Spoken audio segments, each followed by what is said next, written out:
Hi everybody. I'd like to thank the LAM Action Committee for giving me the opportunity to talk about the research that's going on in our lab at the moment. And normally I talk about the work that just I'm doing because I'm funded by LAM Action, and some of the other research in the lab actually isn't funded by LAM Action. It's funded from other sources. But this time I thought I'd try to give you an overview of the direction the lab is taking and the ideas that we have as a whole, so you can see what our research ideas are. So as well as research that I'm doing, I'm going to include work done by two other postdoctoral researchers in Simon's lab. That's Roya. No, that's not what I want to do. That's what I want to do. That's Roya. And that's Suzanne. Now, both Roya and Suzanne have a background in cancer research, which is really useful actually for working on LAM. Currently, Roya is funded by LAM Action, but Suzanne is funded by the US LAM charity, which is the LAM Foundation. So together, Roya, Suzanne and I and Simon make up Team LAM at the University of Nottingham. And the work we do comes under the general heading, I suppose, of molecular pathology of LAM, but I thought actually it would probably be a good idea if I explained what that is. When we look at the normal lung, it's a very beautiful, very delicate structure. There are lots of very thin walls. No, that's not what I want, that's what I want. There are cells sitting on these walls. It's a really massive area for gas exchange and it's very efficient. When we look in the lungs of patients with LAM, what we see is this beautiful lacework has broken down. And what we've got are these cysts. And these cysts are much less efficient as a surface for gas exchange. And what our lab really wants to do is understand why the cells here are behaving so differently than the cells in a normal lung. What is it they're doing and what is it they're making that's making these big holes appear in the lungs of patients with LAM? And I tried to think of a good analogy about the way we think about LAM, and this may not be the best analogy ever, but I'm going to just go with it. These are LAM. I think it's like a rock fall down a mountainside. You start off with a few LAM cells just sitting there, sort of minding their own business, and something gives them a little push. This might be estrogen. This might be why only women tend to get LAM. And as they set off bouncing down the mountainside, they cause damage as they do that. But what they also do is they start to knock other rocks down as they're bouncing down. Other rocks that were just sitting around minding their own business, behaving quite normally. Suddenly, because the LAM rocks are there, now these cells start to join in and they start to behave differently and they start to cause destruction as well. And more of these cells collect until what you end up with is a big pile of rocks.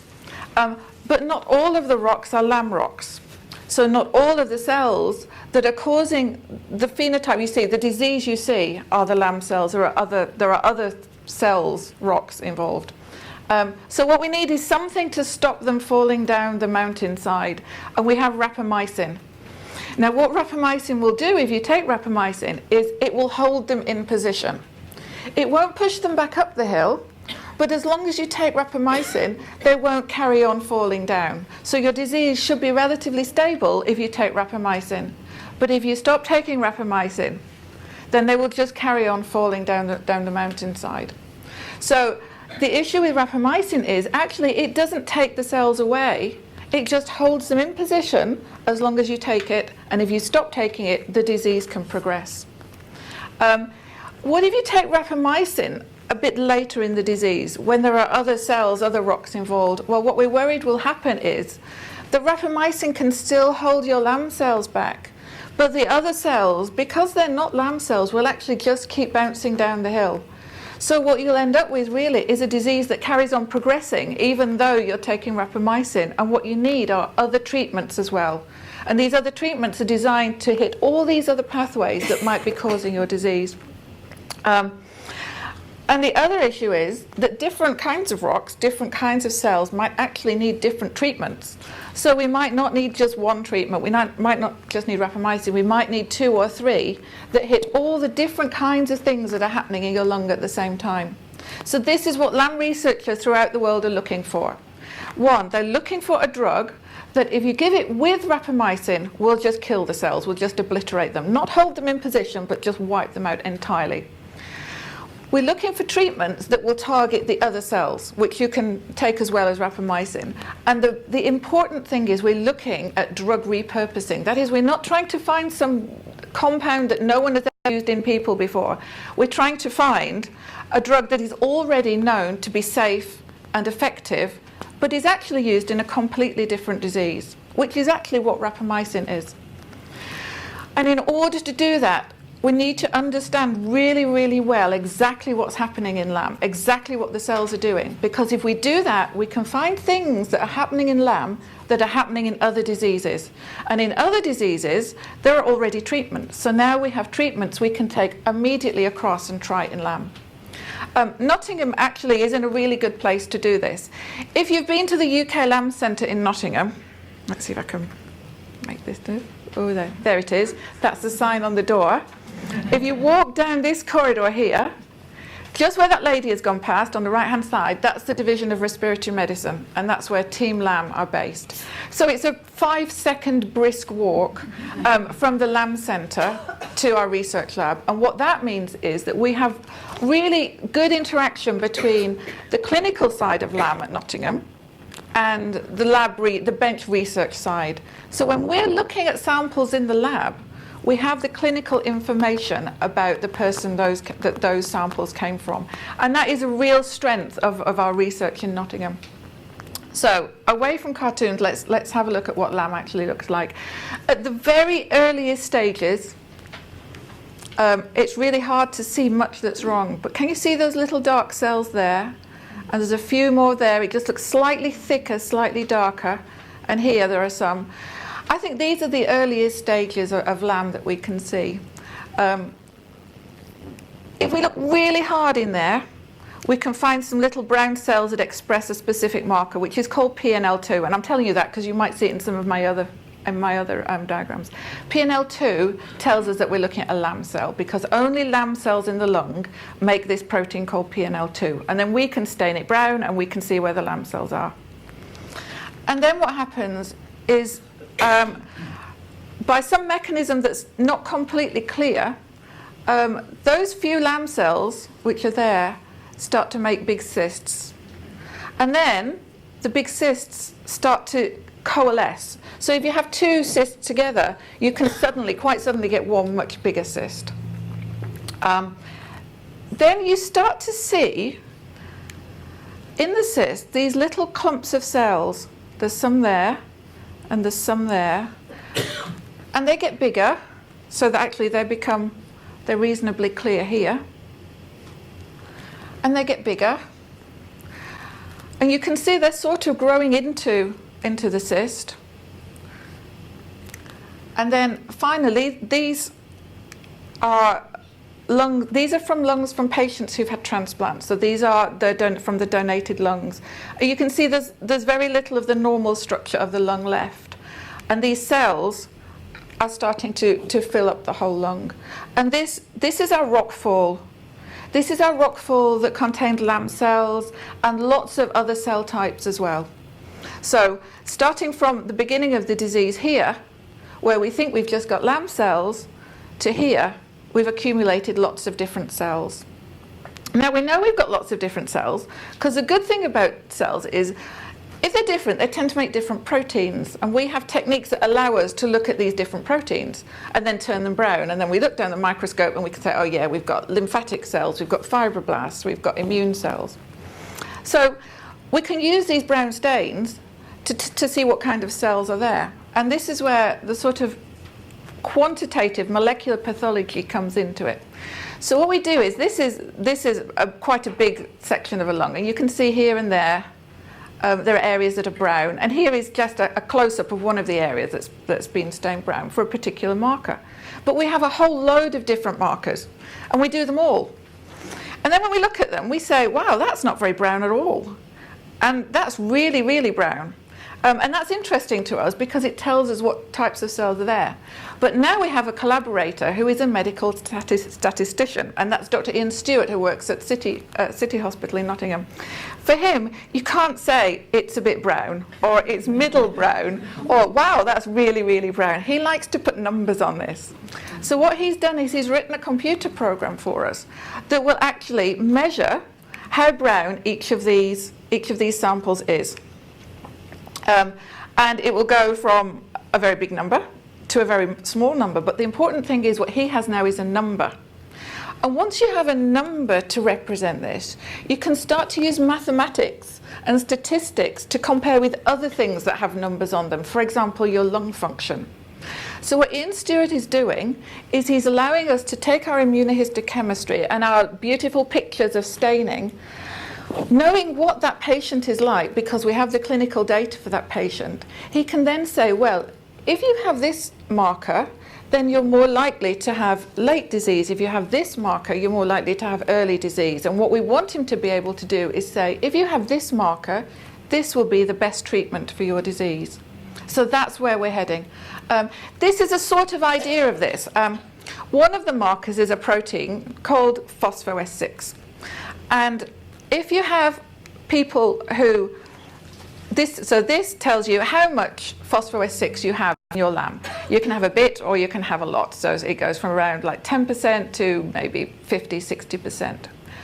What it seems is that people who respond well to rapamycin have more of this protein than people who don't respond so well. And that is exactly what we would have predicted from what rapamycin is doing. So that shows that our ideas about this method are actually quite good, because the one treatment where we know what the target is, it behaves exactly the way we think it should.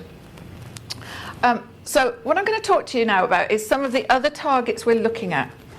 And I'll try to explain why we're looking at these. Some of them I'll include some of Ian's data and some I won't. But the first one I'm going to talk about is cathepsin K. And we're looking at cathepsin K because, first of all, it's a protein that eats other proteins. So if you have this in your lungs, that is automatically a bad thing if you have a lot of it there. The other thing is it's involved in osteoporosis, and lots of people get osteoporosis, which is a bad thing, but it's also a good thing because that means there's a lot of research effort into looking for drugs that target cathepsin K. Now, if we're interested in cathepsin K in LAM, we can make use of all that research and actually say, would this drug be good for LAM? So this goes back really to some work that Aru Dongre, who was a LAM Action funded PhD student, did 2 or 3 years ago. And what Aru showed was that LAM patients have a lot more cathepsin K in their lungs than healthy people. So she measured how much cathepsin K was there overall and found actually there was relatively a lot more. And when she looked for where it was, she found it was exactly where the LAM was. So cathepsin K is actually in the LAM tissue. What Ian has been able to show us using his techniques is something a little bit different. What he's shown is that these might be a bit difficult to see, but just stick with me. The longer you've had your disease, the higher the level of cathepsin K you have. So actually a slightly odd thing happens, which is the number of LAM cells seems to go down and the number of cells making cathepsin K goes up. So this again is like our rockfall. At the beginning you just have LAM cells and a few others, but the more the rockfall progresses, the more other cells you're bringing in. And what we think cathepsin K is doing is it's coming in with some of those other cells. And it is actually quite destructive. So as you have higher levels of cathepsin K, you also have lower lung function. But you've had the disease for longer, so you get high levels of cathepsin K if you've had a longer disease and your lung function is poorer. That means treating cathepsin K might be good for patients who've had LAM for longer. And I said cathepsin K is a protein that people are interested in because a lot of women get osteoporosis. There are, at the moment, or there have been, several drugs that target cathepsin K specifically that have gone through clinical trials. Not completely successfully, I've got to say. They seem to work well against osteoporosis, but they have side effects that can't be tolerated. So, for example, odonacatib We use it in the lab because it's fine, but if you give it to women, they have a higher than expected number of strokes because it's been in clinical trials already. That means it's never likely to be given to patients, but as an idea it works fine. The other thing we can do is not target cathepsin K, but target one of the things it needs, which is it needs an acidic environment. And actually what we could do is try to make its environment less acidic and see if we can stop it working that way. So cathepsin K is one of our important targets in the lab. Another one is mast cells. Now, if you have hay fever or allergies in any way, you'll know about mast cells. Mast cells are releasing histamine when they get triggered. I mean, literally triggered, not triggered in the kind of urban sense. So mast cells, again, so many people get allergies. It's a massive market, and there are lots of treatments for mast cells to stabilize them. But why do we think mast cells are involved in LAM? So this is a mast cell. You can see already it looks evil. And this is the problem. They have these little granules in them, and if they get overexcited, they will spit out the contents of these granules. It's called degranulation. And one of the things that they will spit out is histamine, and then you will start sneezing. But there's a lot of other things in these granules, and I'll talk about one later, but actually they're very complex things. And what Roya has found is that patients with LAM have actually quite a lot of mast cells in their lungs. And the way we know this is we can stain for one of the proteins that mast cells make, a protein called tryptase, and you can really, really specifically just see mast cells. And then you sit down with your image and you count them. And that's what Roya did. Thousands and thousands of mast cells. And as I say, what she found was that patients with LAM have quite a lot of mast cells, which is interesting. But what's more interesting is some patients with LAM, the mast cells, which are these brown dots, it's probably easier if I just do this. You can see how easy they are to see, and this is, we're looking at tryptase here, which they make. Some of them, the brown dots, the mast cells, go throughout their LAM, and in others, for some reason, it just seems to be the mast cells just can't seem to get in there, and they sort of collect around the edge, and we call these peripheral. So some patients have central mast cells, and some have peripheral. We don't know why that is, but the consequence is actually quite different. If your mast cells are peripheral mast cells, it looks like the more you have, the worse your lung function. But if your mast cells are central mast cells, it doesn't matter quite so much. So the more you get, your lung function will decline a little bit, but not significantly. But if you have peripheral ones, it seems to be that your lung function is worse. So one thing that mast cells do, they spit out histamine and make you sneeze, and they spit out another protein. It's actually the protein we use when we're trying to find them. It's called tryptase, and it's another one of these proteins that eats other proteins. But we know it has a very specific effect on a cell type called a fibroblast, and we know there are fibroblasts in LAM. So tryptase will actually make fibroblasts grow. This is some fibroblasts that we actually make. So we call them LAFs because they're LAM-associated fibroblasts. And if a patient can donate a bit of tissue because they've had a biopsy, we can grow these cells in our laboratory. So they're fibroblasts that have come from LAM lungs, and also just normal fibroblasts as well, which is this, NHLS, which we bought commercially. And we know that if we give them tryptase, they grow, which means that these bars get higher and higher because we're counting the number of cells. So now we have an idea. And our idea is that if you have mast cells near your fibroblasts, the mast cells spit out their tryptase and the fibroblasts grow, and that makes your disease worse. And this is a very, very druggable target. There are lots of drugs to treat mast cells, and the most straightforward way to do that is probably to stop them degranulating, to stop them expelling the tryptase in the first place. And there are lots of very safe, very commonly used drugs to do that. And the one we're concentrating on at the moment is called sodium chromoglycate. So if you have allergies and you have eye drops, you may already be taking sodium chromoglycate. These are some things where we know why they're there, but we don't know quite what they're doing. There's a layer of cells around the outside of LAM nodules. It happens quite late in the disease. So in this top picture, they're actually stained blue. In the bottom picture, they're stained brown, but they're stained brown because I'm looking for other proteins. And these cells, we know exactly what they are. They're called type 2 alveolar epithelial cells, and they're a normal part of the lung. They're just one of these other cells that's been brought down by this rockfall. They're making all sorts of stuff that could actually really affect LAM. They're making MMPs, which are proteins that can break down your lung tissue. They're making chemokines, which are molecules that signal to other cells and bring them in. And they're making growth factors, which are factors that make other cells grow. So the fact that they're here means that they could be contributing to LAM. As I say, we don't know the specifics of what that effect is, but we do know why they're there. They're there because of fibroblasts are there. What we find is that fibroblasts, which we already know are in LAM nodules, can make epithelial cells grow. So compared to just normal medium, and this is the best medium that our cells absolutely adore, so this is how much they grow between those. Medium that's come from our fibroblasts actually does a pretty good job of making them grow compared to that. And also, it makes them move. So if we put epithelial cells in the top of this well, if we put our lab conditioned medium in the bottom, if you just put plain medium in the bottom, they're not that fussed. They will just sit in the top. They're absolutely fine, but they're not going anywhere. But if you put medium that's had LAFs in it in the bottom, they go through really well. They really like something in there. So we know why those cells are there, but at the moment we don't know exactly what they're doing. So I've just tried to put it together in a little cartoon. We start off with LAM cells, the rocks at the top of the hill. We know that they damage tissue. They produce proteases and they can damage tissue. We know they attract fibroblasts, which then also helpfully damage tissue.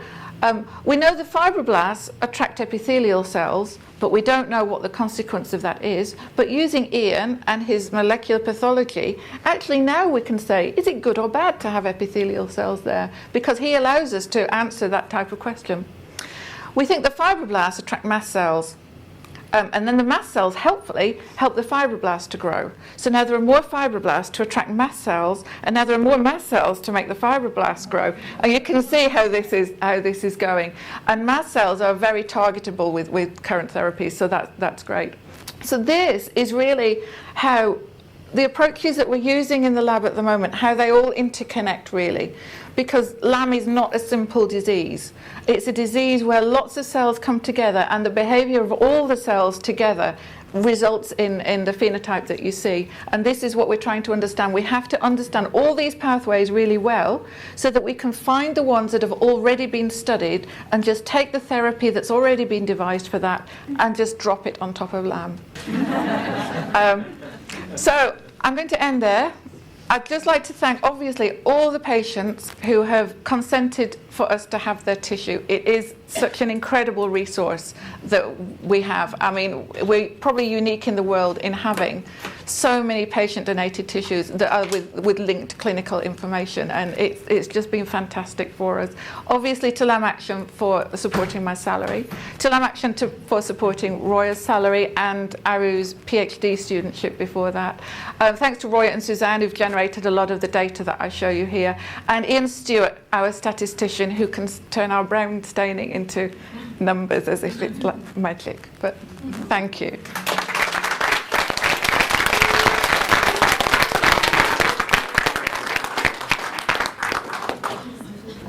If anyone has any questions for Debbie, then feel free to raise your hand. Thank you. Would you advise people now diagnosed with LAM to have bone density scans? Oh, that's a good question. So we'd love to see in the serum of patients with LAM whether we can detect high levels of cathepsin K. If we could, then that would mean that their risk of osteoporosis was higher, but we couldn't. The only thing that made cathepsin K levels higher was being older, which is a risk factor for osteoporosis anyway. Well, yeah. So at the moment, there's no good reason to think that actually you're at a high risk. I mean, you could ask Simon specifically about that, but from our lab work, there's no reason to think you would be at a higher risk. Okay, thank you.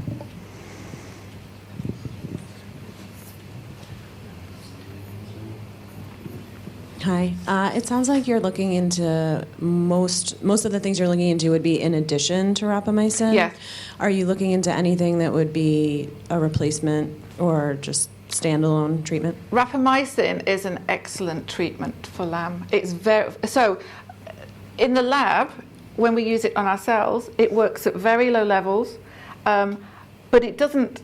The cells tolerate it actually at very high levels, so it's extremely effective. So we're definitely looking for something in addition, unless the treatments we're looking at are different kinds of mTOR inhibitors. So they do what rapamycin does and something else as well. Thanks, Debbie. That was really interesting. Can you say something about animal models? Okay, so two things really have made LAM research difficult. The first is we haven't got the cells that cause LAM in a dish. The second is that mice don't get LAM. They just don't.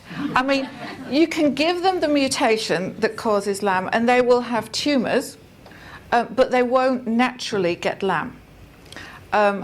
You can sort of force them to get LAM by injecting LAM-type cells, so they have the mutation that causes LAM into them, and they settle in the lungs and they form tumours.